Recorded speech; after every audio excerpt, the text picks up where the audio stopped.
What is up, guys and girls? Welcome to another episode of the Nonstop Review. I'm your host, as always, Devon, and joining me, equally as always, is Rick. Hello, everyone. As you know by now, fans of this particular brand of the podcast, we don't like to mince words on this podcast. We do instead jump straight into the episode. So with that in mind, Rick, what are we doing? Steven Universe Season 4, Episode 4, Mindful Education. 3, 2, 1, and go. Now, it's going to be fixed, hopefully, by the time the episode comes out, but I proper blunderfucked my way through that intro. Yeah, you did a bit, yeah. I don't know what was wrong with me. Like, I stopped for a moment and went, fuck it, that'll do, and just kept going. Well, if you're in any way confused about the intro today, then take it up with our manager. Me. Yes.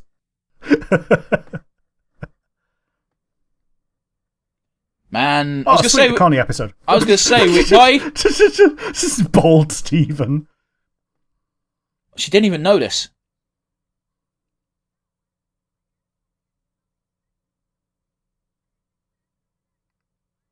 Oh, he's trying to be funny.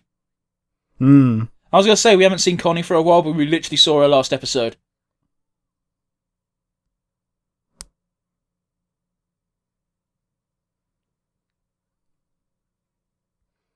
Super distracted Connie, obviously.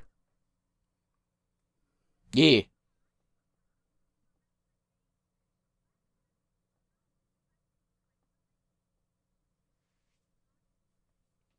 Garnet is so fucking cool. Yeah, she is.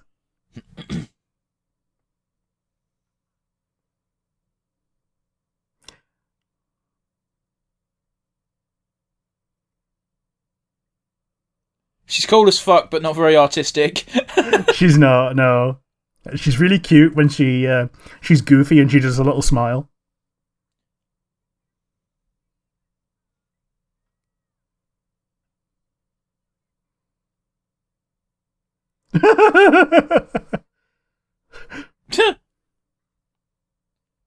I'm really disappointed there was nothing resembling the Dragon Ball Z one. I don't think they ever do that, but yeah. Dude, but yeah, it is always a fusion dance. I did like in WWE there was a team between Sheamus and Cesaro, and I might have shown you the clip, but when they did one of their entrances together, they just did the fusion dance, and it was so fucking funny. Takes a lot of choreography to do it, actually, properly. Not the whole thing, just the end bit where they put their fingers together. Yep. So, there's clearly shit going on here.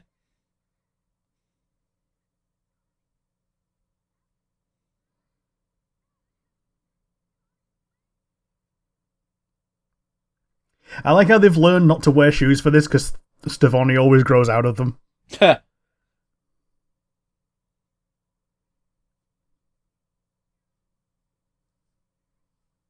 She got a B. I don't know, from that reaction it looked like she hit a kid. Oh, yeah. Right, yeah, okay.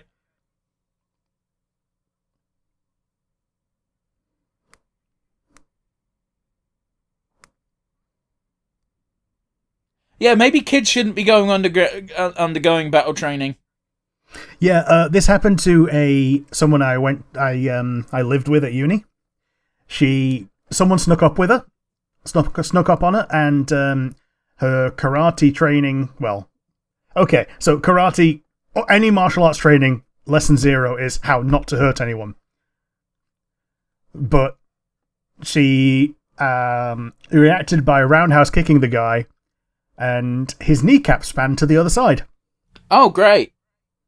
Turns out it was someone that she was friendly with, and she really regretted it, obviously, because, she spun her kneecap round. But, he was, trying to get her attention for something nice, which made it even worse. I feel like that story is, telling of, the constant fear of being a woman. Oh, yes, absolutely.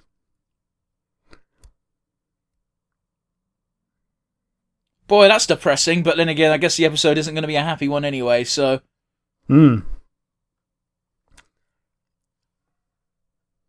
And here's the thing about, like, when you're a fusion, you, like, share all your memories, so you know, like, each other's perspectives. Yeah, except for that one time it didn't quite work for Ruby and Sapphire. Yeah, no. Oh, cool. It's always good to get a Garnet song. Yeah. Like, all jokes aside, like, this is all meditating is. Yeah. Think of flexibility, love, and trust. Like, there's that funny joke in in Parks and Rec where everyone's trying to do meditation and I've forgotten his name, Nick Offerman's character. Ron Swanson, yeah. Yeah, he's just stood there and he said, I just stood there closing my eyes thinking of nothing and nobody looked at me. It was great. And ironically, that is just what meditating is. Yeah, yeah. He's such a libertarian that he's not open to new ideas. Oh, I don't like seeing and Ruby cry. He thinks he's come up with something new every time he's accidentally doing something that is the new idea that he's resisting. He's also like an aggressive carnivore. Oh, yeah.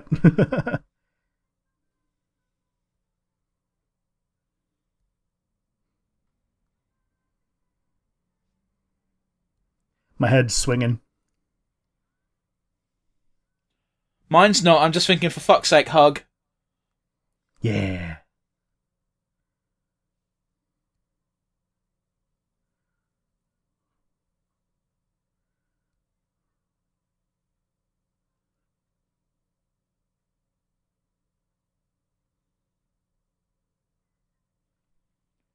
It's hard to talk when there's a song going on, guys. I apologise to listeners.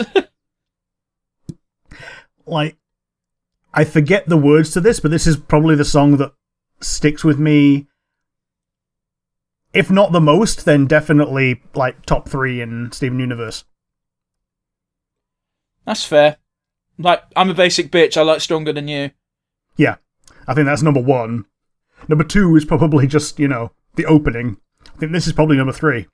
I like the weird duet that's not quite a duet between Greg and Pearl. Mm-hmm. It's mostly a Pearl song, though. There's later on, there's a Diamond song. Okay. That's another top one. I get she's upset and she has every right to be, but like looking at the incident itself, it was nowhere near as bad as she was implying. Yeah, she just did a judo throw. Yeah, which, by the way, judo throws hurt, but they're not meant to break any bones. Yeah. They're meant to shock, not to incapacitate. Yeah. It's like, oh shit, this person knows what they're doing, run away. Mm-hmm. Yeah, and like, in the situations where that's enough, great.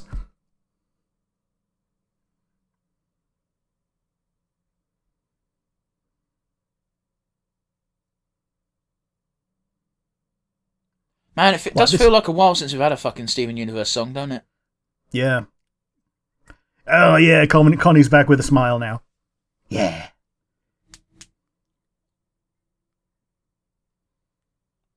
I'm surprised he did enough to put him in a cast. I mean, a fracture can be, like, almost nothing. Yeah, I suppose. Yeah, to be fair, it wasn't in a cast, was it? It was in a sling. Mm-hmm.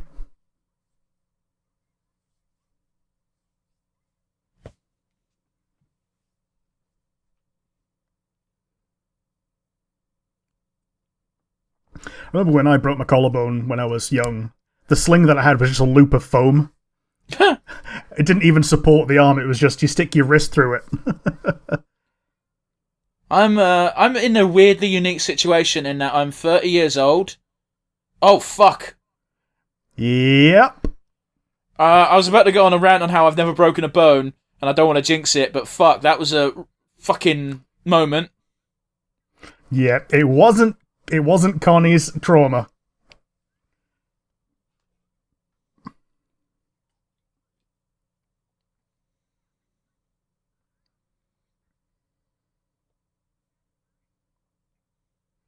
They didn't kill Jasper. Yeah, but Steven's a weird little creature. Like, he is empathetic to another degree. That was his fault, but it also wasn't. Yeah, he was self-defense against someone who was literally trying to stab him.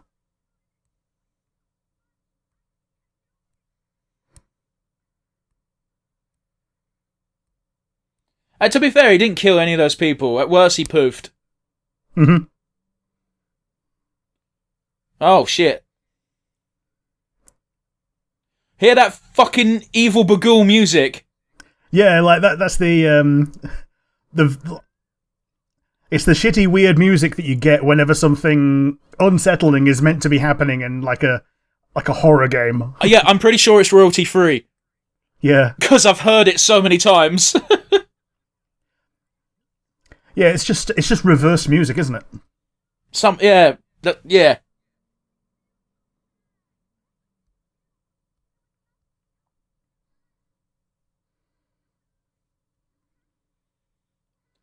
Yeah, that's a fucking lesson that you just have to...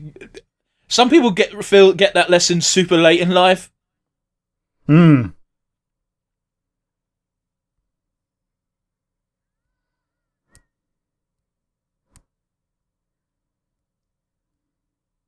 Man, this is trippy.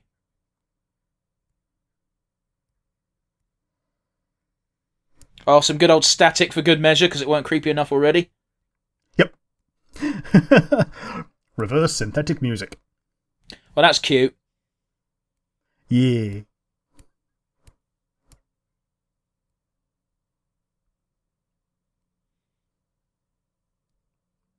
Yeah, that's one of the song lines as well. Mm. Boy, that was... We've got the end credits right now, but fucking hell.